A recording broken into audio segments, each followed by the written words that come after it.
Coming up on the Tall Mike Wine Podcast. It's a rather warm day. The AC has been engaged. Do you have your map out? Are you looking at it? Are you following along? Petaluma, famous for their yearly butter and egg parade. How'd you get out here? 30th birthday. Okay. Wine country trip. Uh-huh. And then 6 months later, relocated. Whoa. Yeah. I wrote down chalky. There you go. Chalky, in a good way. Turns out you don't really have to have a lot of experience in wine necessarily, because they're like... You have to be able to talk to people. Exactly. You have to be able to tell the story. Yep. And be nice. Yeah. At the end of the day, it's hospitality. Yes, exactly. And now, the Tall Mike Wine Podcast. The cell phones have been silenced. The wine is poured. And just like that, the podcast begins. Welcome to the Tall Mike Wine Podcast, the wine podcast that's not all about wine. The wine podcast like no other, and currently number 13 on the FeedSpot Top 50 list of the best wine podcasts. Yes, we moved up the chart. Yay for us. And I'm Mike Stone, your host for the wine podcast heard in 44 of these United States. And outside of our borders on 6 continents, spread out over the globe to 46 countries, from American Samoa to Turkey and Georgia, then all the way to Taiwan. I appreciate you finding the podcast. I will thank you in advance for helping grow the podcast now by giving us a rating and a review, and perhaps telling a friend. And if you don't have any friends, well, I'm sorry to hear that. I'll be your friend. Follow me on Instagram to see what wines I'm drinking. That's what friends do. Send me a friendly email to tallmikewine@gmail.com if you'd like. I'll send you your very own stack of official Tall Mike Wine Podcast coasters, just like I sent to Tim Johns out in Coriopolis, Pennsylvania. I am just that type of friend. All right, on we go to episode 29, another travel episode. You may remember the vacation episode I did back in December covering my road trip to Walla Walla, Washington. Well, if you haven't, then you should check it out. And check out all the previous episodes if you're new to the podcast. Well, this is a similar show, but I stayed closer to home. I actually went tasting recently in Sonoma County at the behest of my boss at Nicholson Ranch Winery, Deepak. We had a string of super hot days midweek, which pretty much crushes the flow of visitors to the winery. So Deepak told me not to come in one day. He said, go to another part of Sonoma and do some tasting. So I did. I gassed up the car, packed the microphones, and hit the road into my own backyard. So cue the music, and let's go.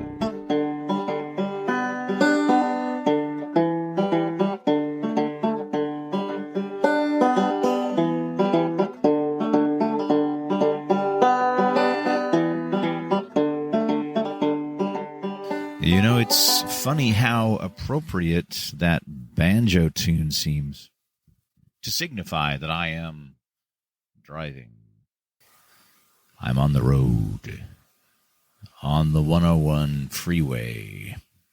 I'm actually at my destination, and that's because the traffic is a little more intense.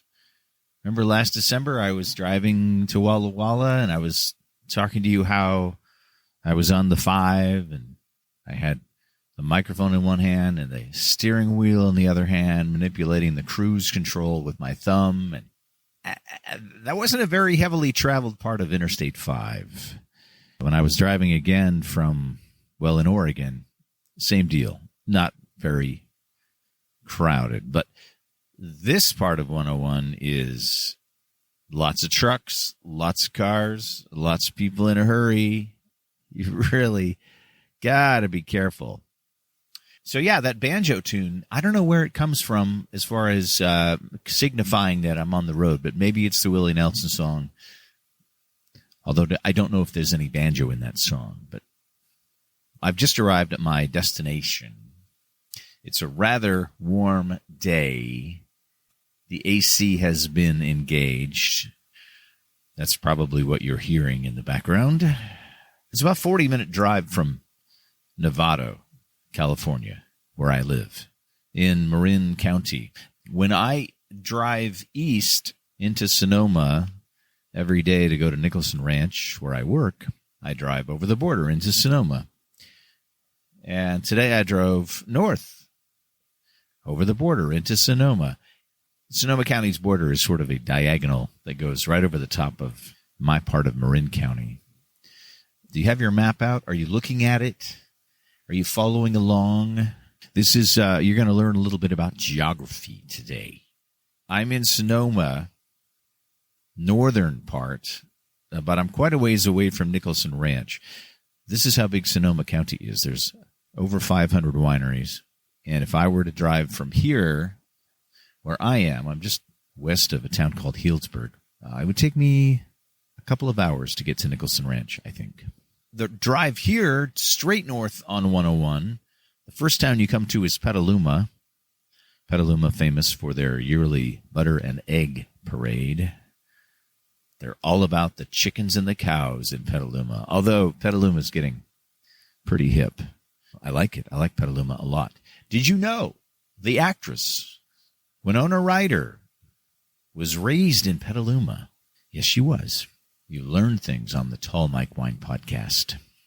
North of Petaluma, you get to a couple of little towns that are right next to each other called Cotati and Rohnert Park. They sound like small towns, don't they? Sonoma State University is up there in that area. And then you get to the larger town in Sonoma County. I think it's the largest town in Sonoma County. Santa Rosa is the county seat. And then north of that, you're into a town called Windsor. And then eventually Healdsburg, which is sort of the heart of northern Sonoma wine country. It's the shishi little town with all the restaurants and lots of winery tasting rooms, some very nice hotels, all the comforts for the weary traveler. I didn't stop. I actually got to Healdsburg and then a little bit past Healdsburg, got off the 101 and headed west into the Dry Creek Valley, another of the sub-regions of Sonoma County. There's 18, I think. Dry Creek Valley is one of the areas a lot of people would associate with Zinfandel. And I am at a winery called De la Montanya. I'd never heard of it. When I was tasked with going tasting today by Deepak, I just spent the evening Googling wineries and decided I was going to go to a few that I'd never heard of before. Two of the three that I'm going to visit today I've never heard of before. This is one of them, De la Montanya. And I'm going to head in. I have an appointment. I'm right on time, as per usual. Just know that about me. I'm always on time.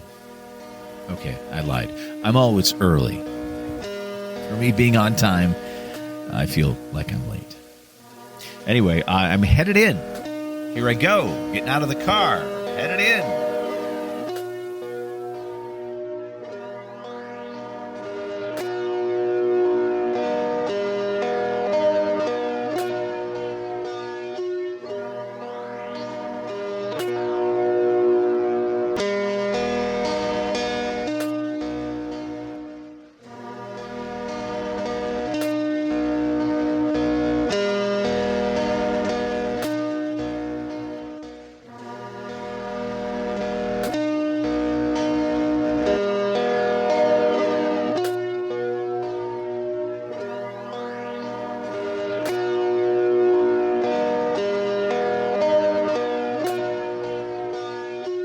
Yes, I'm here at De la Montoya. I made it inside. I was seated by Jared.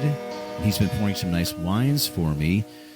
De la Montoya is a winery owned by someone who primarily grows grapes for other wineries, has a few hundred acres planted all over Sonoma, but only makes a little over 3,000 cases of wine. That person is Dennis De la Montoya. He's your boss, right? That is correct. Awesome. Is he a good boss? Yeah, he's great. Been working for him for 10 years. That's a long time. Yeah, in this industry, I think it is. In this business, it says he must like it. You must like him. He must like you. Yeah, I think we're got a great thing going. You know, this is my first wine job moving to California from Pennsylvania, and he gave me a shot, kind of showed me the ropes of the industry, and we've been working really well together. Pennsylvania? That's right. What the heck? How'd you get out here? 30th birthday. Okay. Wine country trip. Uh-huh. And then 6 months later, relocated. Whoa. Yeah. What were you doing back there? I was in pharmaceutical sales. Oh, okay. I didn't love that. What's not to love, right? Well, I don't know. Selling the drugs. Yeah, it just wasn't for me. And It can be very lucrative, though. yeah, it can be. Yeah. But not if you're miserable. So, Not as much fun. Yeah. So, Wow. So you just packed your bags?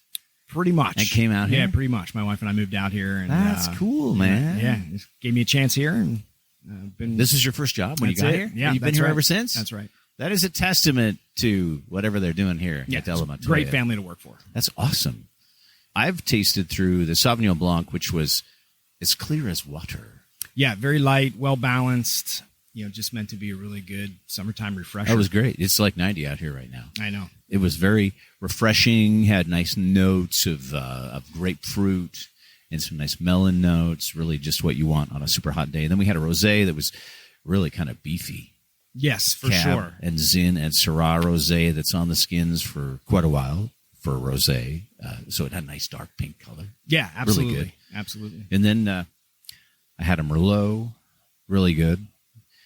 A Malbec that's not on the menu, so you brought a secret wine out. That's right. That's nice of you. That's right. Yeah. Well, I usually bring the secret ones out that I like the most. So You like the it's a Malbec? little bit of selfish.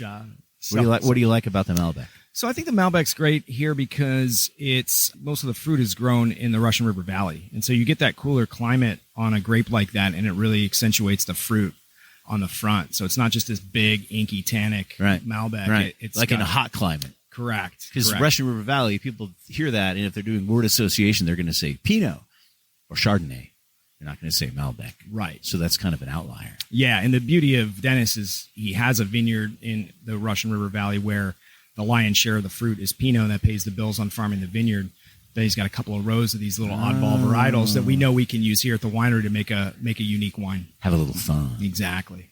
And then we tasted a Cab, which was your very, very textbook Alexander Valley Cab. Lots of nice red berry fruit, really juicy. And then we tasted a Zinfandel because the winery itself is in, technically, the Dry Creek Valley, and there are vineyards all around me right now. It's beautiful. There's a fountain here, and wind chimes, rose bushes, and lots of vineyards right 20 feet from me.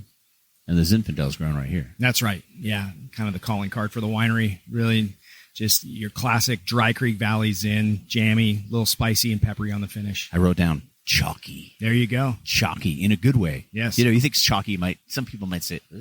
No, I know what you mean. But yeah, it balances the fruit really nice. You get this nice like chalky flavor. Agreed. Yeah. Jared, thanks for hanging out. Yeah, appreciate you coming by. I hope you become a fan of the Tall Mike Wine podcast. I think I might. Tell your friends. Will do. Okay, thanks.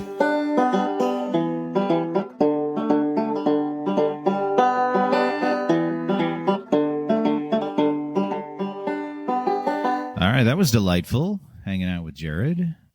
And I have to share with you just the aromas. Leaving the winery, Della Montanya, walking from the tasting room to the parking lot, it was just this path that went through just a small garden area, but everything was growing and emitting all this amazing, just like flowery smell. It was magical. It's heavenly. And then I was in the parking lot, and then I left. It's tricky to get there. You have to go under the road. And I got a little bit turned around on my way in. But on the way out, I knew where I was going. I was going to head north on 101, which I did. Just a little ways north and north of Healdsburg. Now I'm in Alexander Valley proper. And there's some big names up here. Stone Street is here, and there's a Silver Oak here. You go a little further, Jordan is here. They're big too. But I'm about to taste at a smaller winery called Hawks. They are also growers that make wine and have only been making wine since, I think, 2002, 2003. A weird thing happened.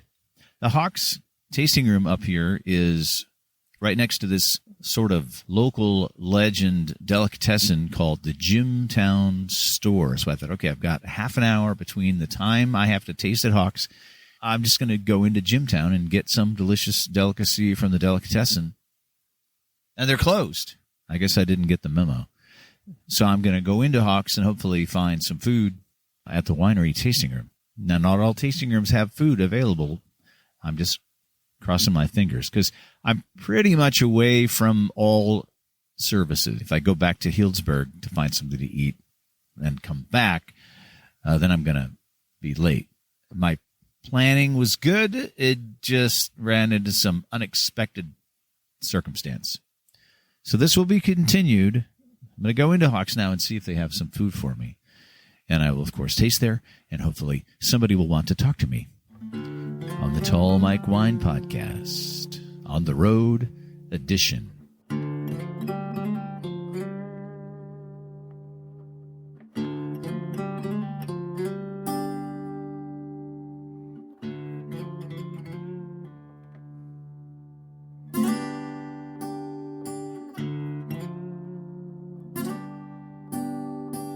Well, here I am in the Hawks tasting room, and they saved my life, literally, with just a snack. They have a little snack cooler here with some meats and cheeses. They're like little Lunchables that you would give little kids, only more sophisticated little kids. So I got a little snack, and now I'm not tasting wine on an empty stomach, and I've tasted through the whole lineup here. I tasted a Chardonnay and a Merlot and a couple different Cabernets. All delicious, all made from grapes that the Hawks grow. Carl is here. He's been pouring for me. So this is another situation, just like the last place I was at, de la Montanya, where it's a family that grows grapes, and they make a little bit of wine. How many acres of grapes do they have planted? Let's see. So we have 18. We were figuring this out when I first got it, right? 18 and 22. And it's 40. It's 40, and then did 80 she say more. 80? 80 more. So yeah. Over 100 acres. Yeah. But they only make 5,000 cases of wine a year. So they're selling most of the grapes off.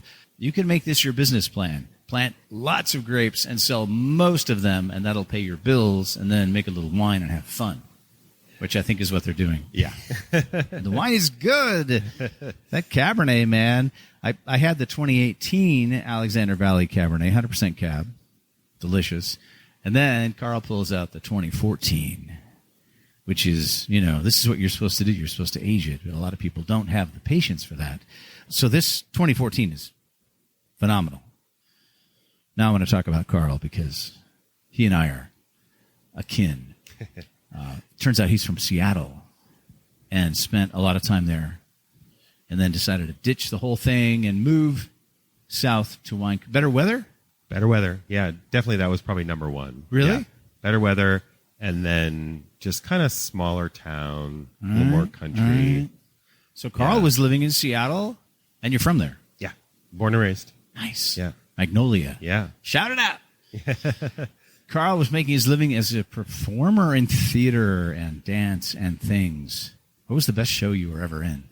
Probably best show, Guys and Dolls, as we talked about. Yeah, yeah. Okay. We talked about my history in the theater with Guys and Dolls, Spokane Civic Theater. It's a great show. It's a great show. It's a great show. Yeah. Which character were you? I'm not sure if I had a name. I was a dancer. Oh. So I was kind of like the lead dancer. So you were dancing around in featured, the sewer? I was in the Sky Crap Shooters. Masterson was singing, "Look, be a lady tonight." Exactly. Yep. Crap Shooters Ballet. Yep. Yeah. Yeah. Wow. So that's one of those things that you never know who you're going to meet when you come to wine country. Yeah. Right? The last winery I was at, it was a guy living in Pennsylvania, selling pharmaceuticals, came out here on vacation. 6 months later, he moved here, started working at a winery. Yeah. And your story's similar. Kind of. Yeah. So people can do that. Yeah. You're not stuck. Right. Don't feel like you're stuck. I Right. think is the lesson to be learned here. Did you really know a lot about wine when you were in Seattle? No. I didn't start really drinking until I was in my 40s. Wow. But I did start drinking really good wine when I did start drinking it. And so I never went through the cheap wine phase Right. that everybody goes through. You didn't miss anything. Yeah. And I just liked it. and was Right. like, well, this is nice. I like this. And then actually had a job working. My company was a contract company with Microsoft. And so that's what I was actually doing when I moved down here. Was doing like procurement and sourcing for Microsoft. Oh. And then I got laid off, Okay. which seemed very stressful at the time. And the wine industry is a big employer here. And so Sure. I thought, well, I need to get a job. And we'd always done a lot of wine tasting. I thought, well, that seems like a fun thing to do. You got know, stressed out, and then you started drinking the good wine. Yeah, and you right, were yeah. All of a And sudden, then- I'm not so stressed anymore. Yeah, right. So yeah, just started working in tasting rooms, and turns out you don't really have to have a lot of experience in wine No. necessarily, because they're like, You have look, to be able to talk to people. exactly. You have to be able Yep. to tell the story Yep. and be nice. Yeah. At the end of the day, it's hospitality. Yes, exactly. And yeah. you've been very Yeah. hospitable. Well, thank you. Yeah. I'm at Hawks Winery, Alexander Valley. We're just north of Healdsburg. Is this still Healdsburg? Yeah. Our is this technically? is. Yeah. Healdsburg. Our mailing address is So the Healdsburg. north end. We're not But yeah. in downtown. We're Not at 15 all. minutes from downtown. Yeah. We're out in the middle of vineyards. It's beautiful. Silver Oak is down the street. Stone Street is down the street. Those are big guys. Those are big guys. Yeah. Hawks, little guys. Little guys, but powerful. Small but mighty. Yes. Carl, thanks for talking to me. Yeah, you're welcome. All right, I'm going to get back in the car now and go somewhere else. I'll tell you about it when I get in the car.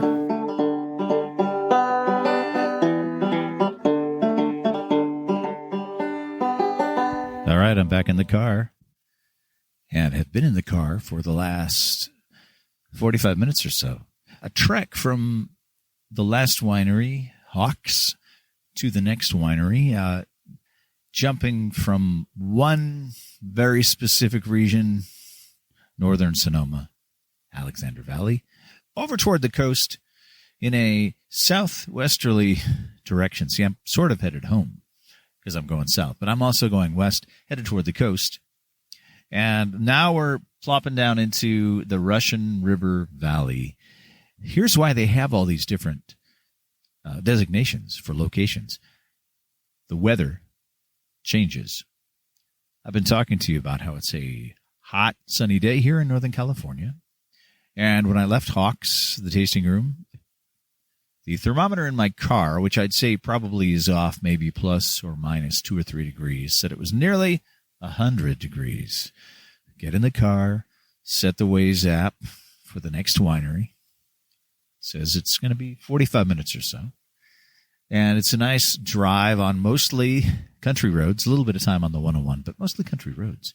Very nice. A lot of up and down, a lot of left and right, a lot of potholes, a lot of clunkety. And the speed limit is 35 miles an hour for a reason, because there's lots of curves, lots of narrow roads with no shoulder, and you're apt to find yourself going down a cliff if you fall off the road.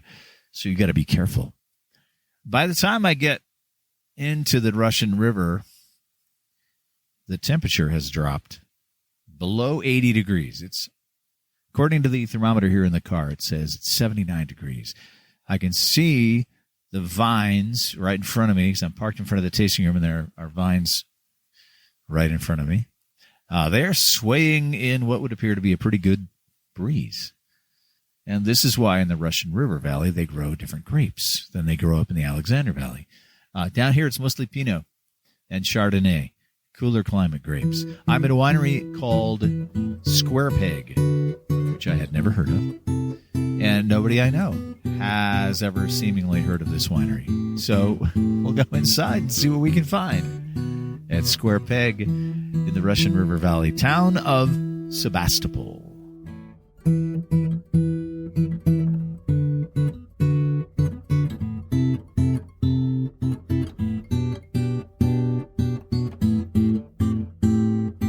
And we're rolling. I like to say that. We're rolling. Well, that was nice. But wait, what happened? I just left you getting out of the car. And now I'm back in the car. What happened? We ended up not chatting on mic. And I'll explain that. Square Peg is a really cool and unique winery. I was greeted when I arrived by Brad. He's the owner. I think mostly the only one who does the tastings. And I think they basically only do one at a time. It's pretty tight there. Small. He led me into the tasting room from the parking lot. I commented on how much cooler it was than it had been up in Healdsburg. He said, well, we're 8 miles from the coast. The ocean is nearby. That's why.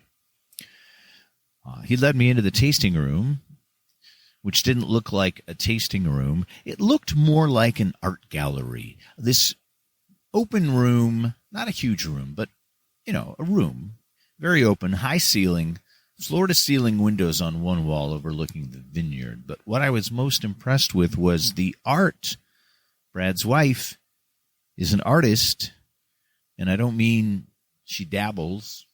This was some serious art. Amazing bronze sculpture, paintings on big canvases, one of which was mesmerizing. I spent probably 10 minutes just staring at it.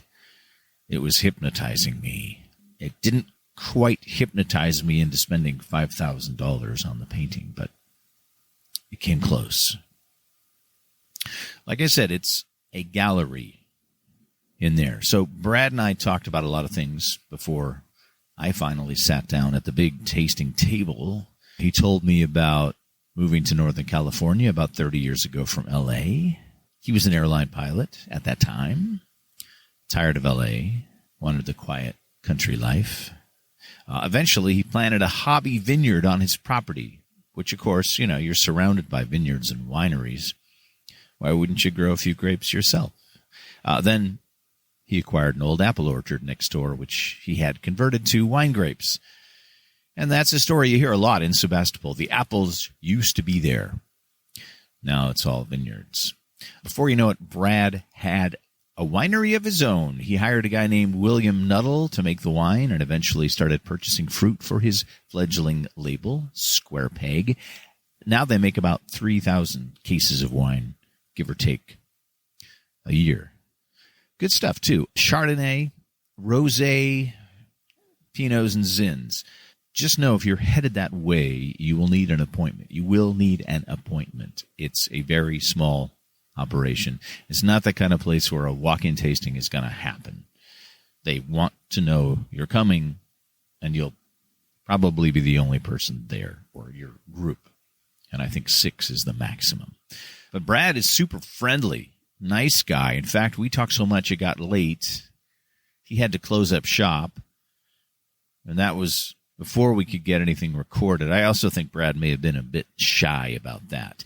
And I have no issue with that. It happens. Not everyone is as gregarious and ready to jump on the microphone as yours truly.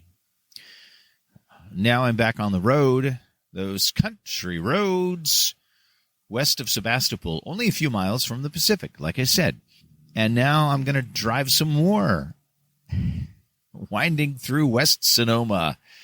Maybe I'll stop for a beverage along the way. Such things happen sometimes when I'm on the road, alone. But I'm not alone, am I? You've been here in the passenger seat. Thanks a lot for tagging along. We'll do this again, okay? Now, where should I let you off? Just let me know. Let me know when we have to get you where you're going.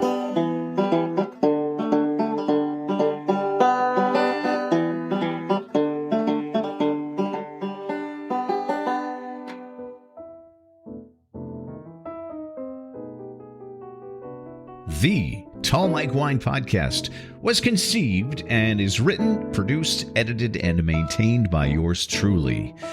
For feedback, questions, suggestions, or to get your very own set of Tall Mike Wine Podcast coasters, send me an email. Maybe you know someone who would be a great guest. Hook me up.